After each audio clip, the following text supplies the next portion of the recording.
Good morning, everybody, and welcome back to the channel. So it is a beautiful sunny morning. We didn't have a lot of frost last night, so we should be able to get started here pretty soon.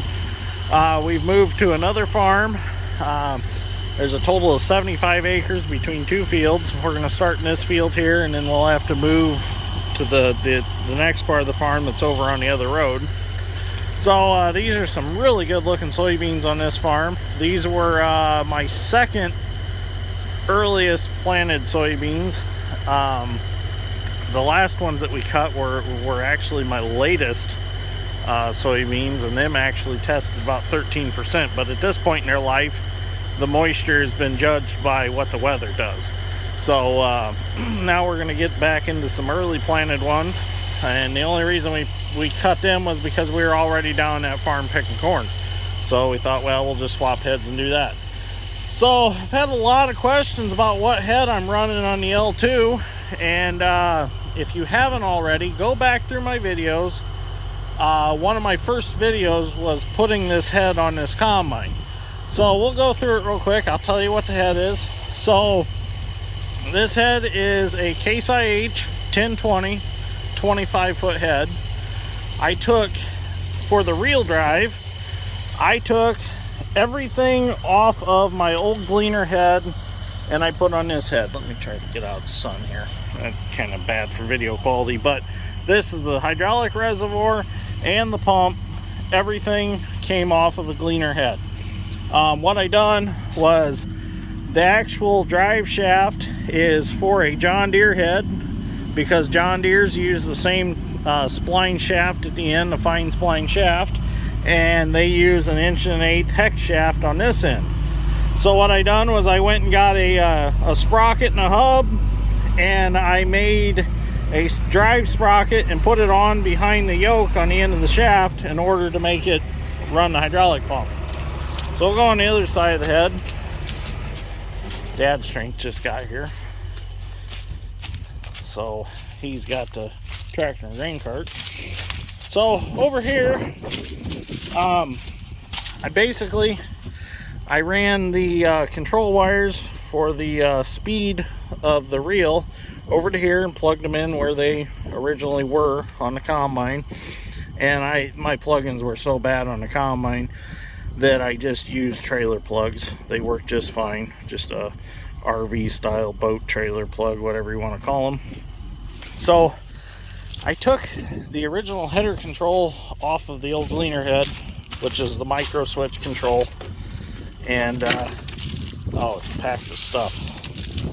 So Dad's strength came up with the proper geometry for everything to run the header control on this 1020 head. And the way we done that was we used this indicator that you see from the back side. This is the indicator. It tells you how high or low the head is, and you usually want to run it in the middle position. That's kind of where the cutter bar is, in mid position of its travel. So we just brought these micro switches around this side of the head, bolted them on, and we welded a tab here with 2 different holes for just different options. And it's worked out real well so far. The only problem is that once in a while a bean stem or a giant ragweed stem will get down in here and it'll hold a switch one way or the other, and then the header control won't work. So you kind of know automatically when it happens. You know, the head starts acting like it's heavy or it just picks up. So you got to come out here and you got to get the obstruction out of it, I guess that's what I was trying to say.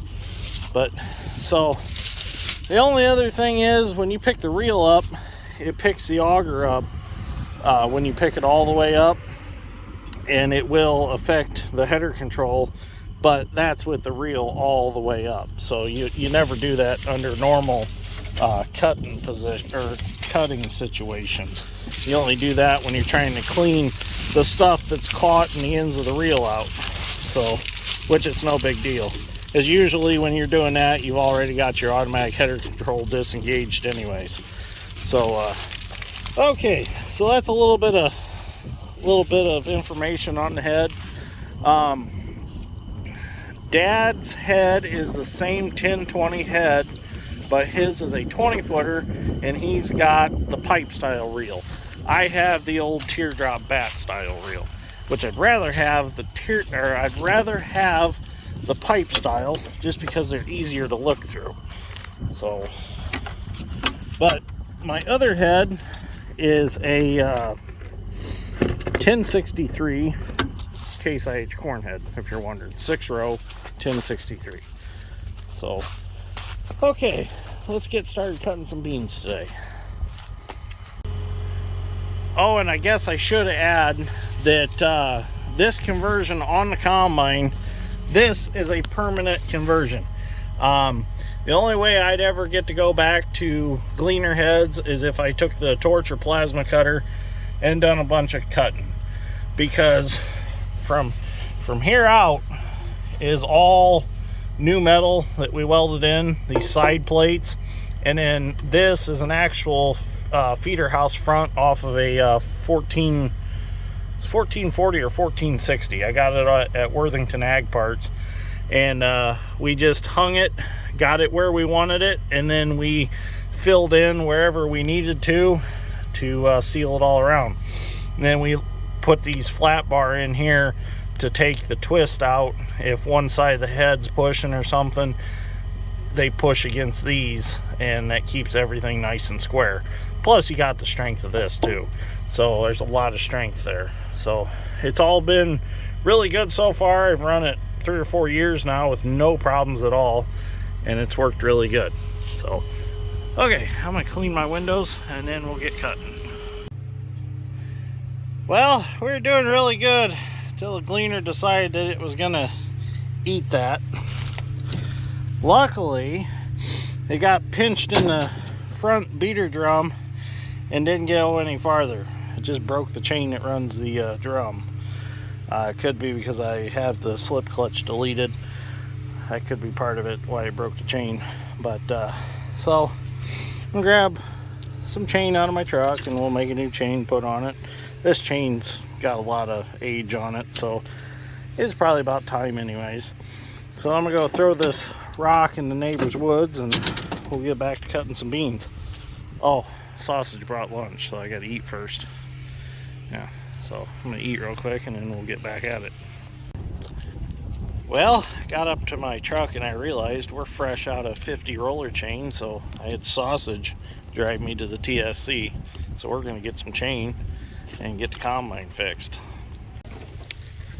Well, we're back in the field now. We're gonna get this thing fixed. If there's one thing I cannot stand, it is not having stuff with me. So when we went to TSC, we stocked up. We got every flavor of chain that's on this combine, I think anyways, and got 2 chain breakers, splicer links, half links. We got everything we need.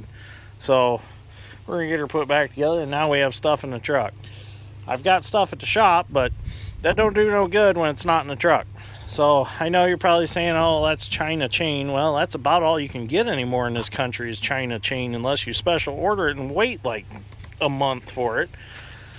And then it's like $200 a roll or something crazy. So, oh, you don't have to open those. I need the 50. Not the, that's the other stuff for like the shaker and stuff.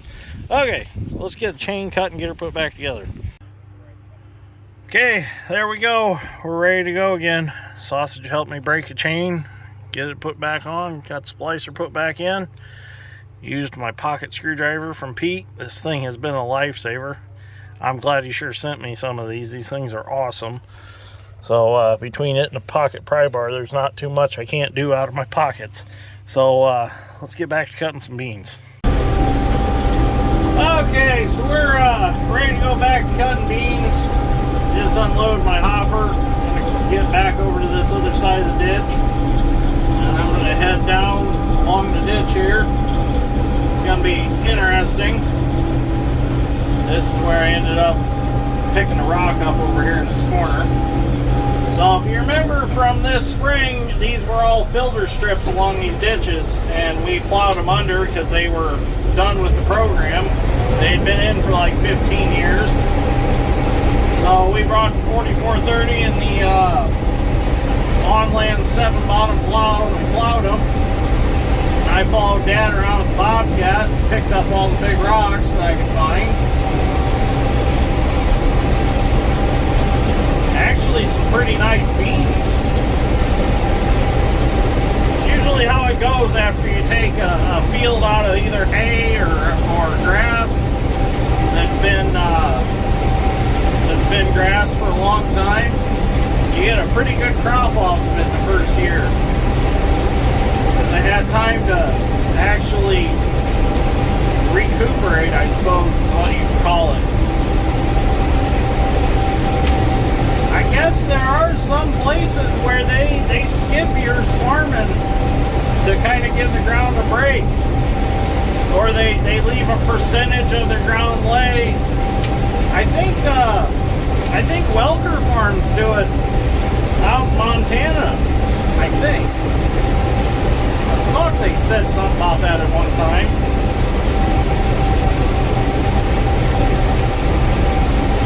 Just gotta watch really close for rocks. We're in rock country now. One extreme to the next. We go from bottomless muck to rocky high ground and then back again on this same farm. Now I don't think we'll have as much trouble in the muck on this farm as we did the last. It's a little bit different kind of muck, but yeah, we never know. We'll find out.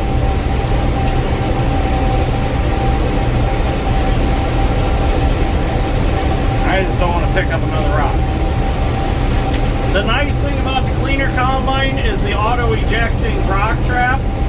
So if it does get a rock in it, it automatically blows the door open and ejects the rock.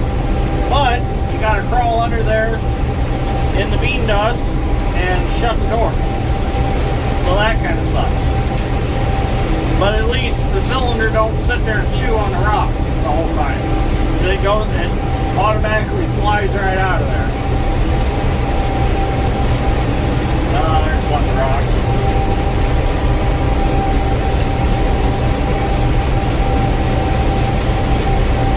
Nice beans though. Just wish we would have got a little more rain, that's all. But that's usually what everybody says. They always say just a little more rain.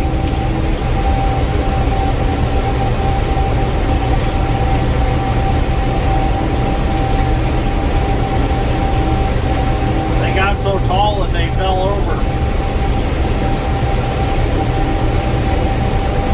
And we got to remember it's getting pretty late in the season anyways for soybeans, so that could be part of it. They're just getting weak. Stems are getting weak. I sure planted right to the edge. I'm giving Dad hell the other day about planting to the edge with the corn planter. I'm just as bad, I guess. I did do quite a bit of dozer work along this ditch though. I brought the dozer over and I made her real nice. So it's nice and tapered off.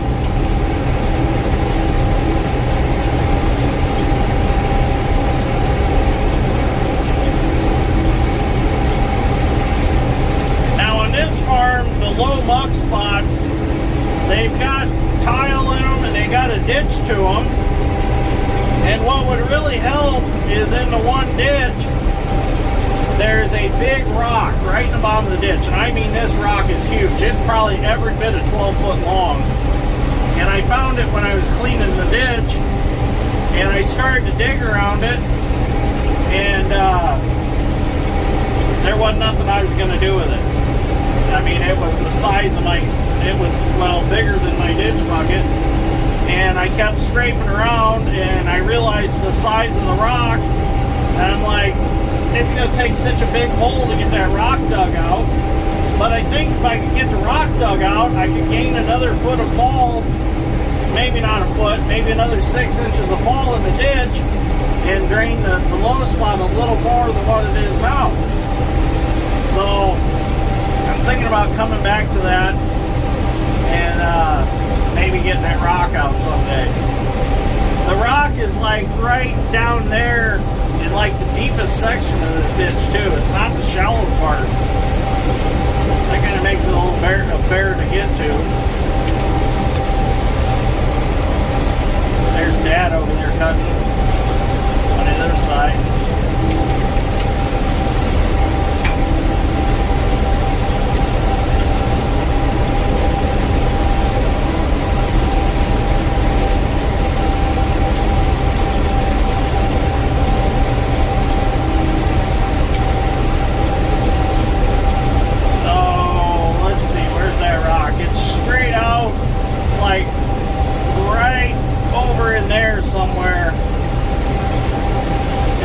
It don't look like it from the camera, but it's pretty deep.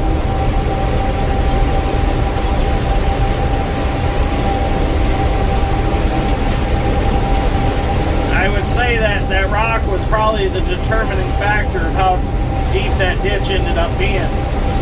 Because that ditch was dug with a drag line years ago, and they probably got to the rock and realized, well, there's nothing we can do with it. So they just skimmed over the top of it. And they just called that the depth of the ditch right there. So, a lot of people keep asking me where we're from. Well, we're from Knox, Indiana, and we farm, about probably 15 miles each way of Knox is about our radius of what we farm. We farm 1,500 acres. And we only farm corn and soybeans. And my sister, she farms flowers now. She's a fresh cut flower farmer. But as far as Dad and I, Dad's strength, we're just strictly corn and soybeans.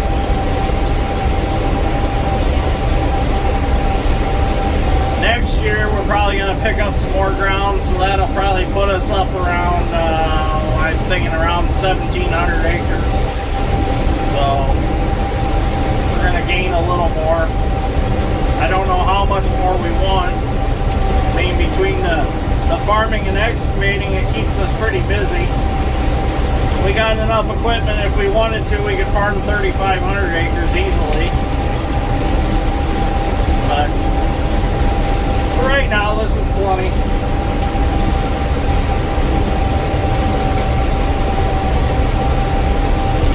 Another thing I was going to tell my viewers was if you kind of want to get the feel for this area and more understanding of the challenges of draining it and farming it and it being wet, go to YouTube and look up the Everglades of the North video.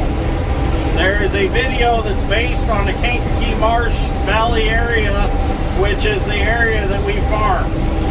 And that video will tell you everything, because at one time you could go from Knox to North Judson in a boat. I mean, this whole area was underwater. And then by digging the rivers and draining stuff, they were able to make it farmable ground and livable. So this is mucked down in here. We'll see what happens. I don't think it's going to be too wet. It don't seem too wet.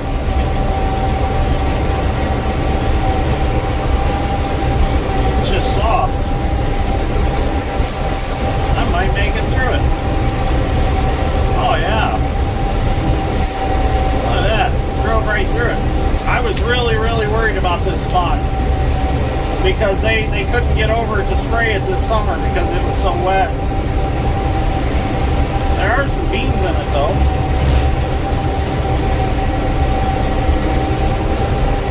Well, that's the wettest part of the farm right there, so if we made it through there, it'll be smooth sailing all day long, or for the rest of the day. The goal is to get the 75 acres cut today. That's my goal. We'll see what happens. So anyways, I think we're going to end this episode right here. We answered some questions. I know a lot of questions on what bean head this was and stuff. And we made a little repair. Nothing too fancy today. But we're thinking about going to get Gleaner number 2 tomorrow. So I'd like to get it. I'd like to get it home. Start figuring out what we need to do to put the tracks on it. So the tracks are coming soon, I promise. Just we wanted to get on these soybeans while we had this window of beautiful weather, which sounds like it ain't gonna last much longer. So the tracks are coming and we're gonna definitely need them. So stay tuned for that. So anyways, thank you for watching. I greatly appreciate it, and I will see you all in the next one.